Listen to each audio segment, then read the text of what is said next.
What's up, nerds? Let's get started with Spring Security. In this code review, we're going to enable basic authorization on our front end and back end using Spring Security. Our code review objectives are: one, we're going to import Spring Security Starter. This is what it says. It's the starter kind of security POM library for Spring.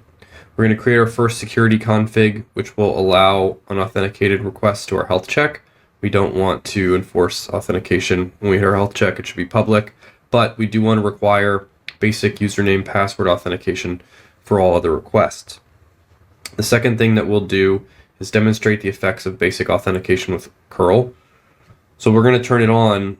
What does it mean when it's turned on? How do you use it at a high level? This is what worked before, just a regular curl to get users. But what we need now is to add a header with the -.h. You add this header, authorization basic, with a base64 encoded string, which is username-password.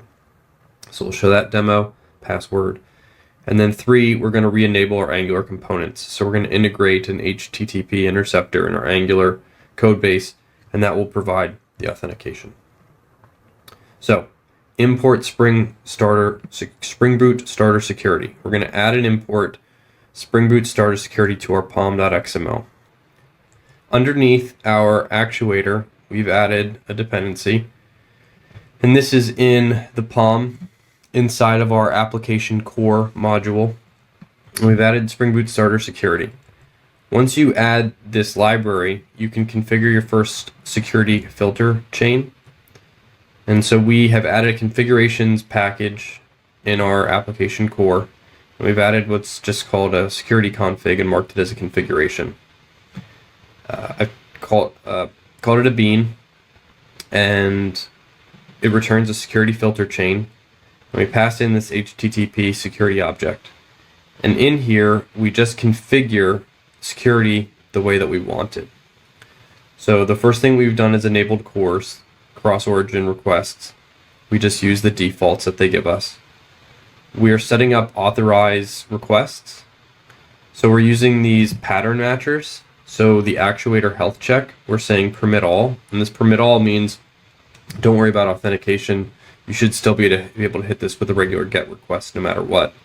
But any other request not explicitly mentioned above here must be authenticated. And the type of authentication we're using is HTTP basic, again, with defaults.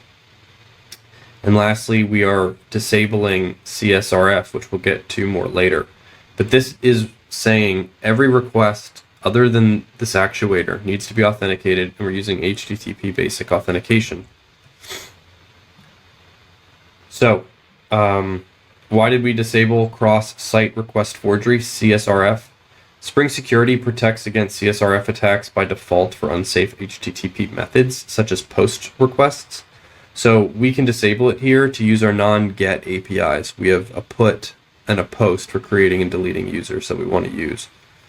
Now, to use this without disabling it, you would use tokens. That's not going to be covered here. What you do in production is up to you, but for now we're going to disable it just for explanation purposes. And then we'll look at the application properties, which is how you set up a default username and password. Or actually, it should be set up custom. Spring gives you a default. So in the application properties, we have this Spring Security username, which we can set to PJL, and Spring Security user.password, which you can set to a password. So that is the code that we've added in the backend. And now let's see what the effects are. So this request that we used to have, which was just a curl to get users, it no longer works. So you do this curl request, and you get a 401 unauthorized, which is exactly what you want.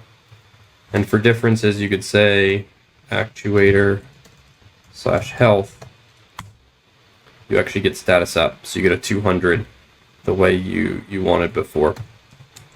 So to get the curl to work, you have to add the header authorization, just a string, basic, and then the encoded username and password in base64.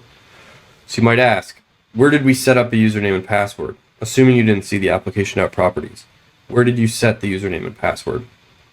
Well, Spring creates one for you by default. So this is the longer authorization that we'll call. But the default Spring username is user, and the password by default will be generated when you start the Spring app. And so it says using generated security password, and this is it. And it also says it's used for development use only. So you should update this before going to production. But luckily we are in development, so let's copy this. User is the default username. This is the password. Copy this curl, go back, and it worked. So we just added the header, authorization basic. So that's really the only difference. If you don't have the header, you get 401 unauthorized. If we try to do our post request, you get unauthorized. And if you do have the header and it's correct, it works. If you have the header and the password is wrong, you're unauthorized. So there you go. There's your intro to HTTP basic security. Now, how do we take what we just saw in curl and apply that to Angular? So if you go to our application, you can see that we tried to load users and it says status of 401 unauthorized. You try to create a user, 401 unauthorized. You try to delete a user. It doesn't work. Hold on. You have to do this.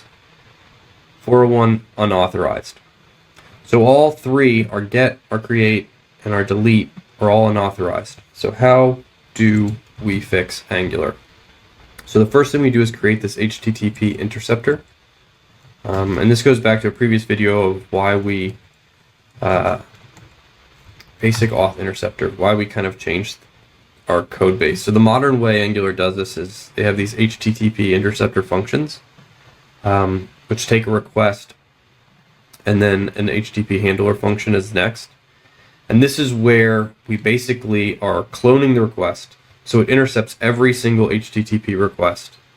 And what we do here is we clone that request and we set the headers. So we add and append the authorization header with basic and then with the base64 encoded string.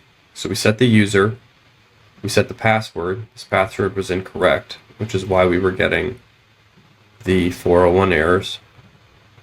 So we'll copy the latest password. We'll go here. We've updated the latest password. We'll save that. We're base64 encoding it, the string username colon password. And we're adding that authorization header to everything. And then in the app.config file, we're providing the HTTP client here for the entire application, and we're setting the with interceptors to use that HTTP basic interceptor. So this at the application level is where we're saying this is the interceptor you should use. Modify every one of our requests by adding that hard-coded username and password. And voila, we can see our users now.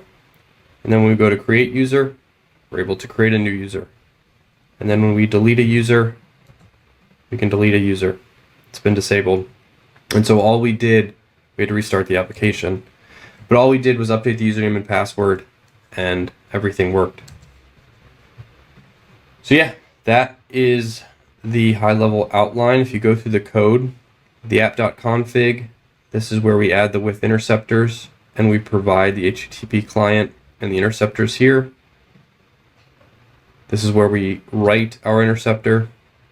Let's get the latest, updated the README. So this is where we create our interceptor and add the authentication for a username and password. This is where we set up the POM. This is where we have our security configuration set up. So again, I didn't use it because I wanted to show you the defaults, but if you uncomment this code and you restart the application, you can now use, instead of user, you can use PJL. Instead of the hash password, you can use ABC123. And we'll restart the Angular app locally. And when we go to the application, it still works just with the custom. So if you want to use, custom stuff that doesn't change, just update your application app properties file with those. And yeah, all I did was remove stuff I didn't need. Hope you found that helpful. Hit like and subscribe.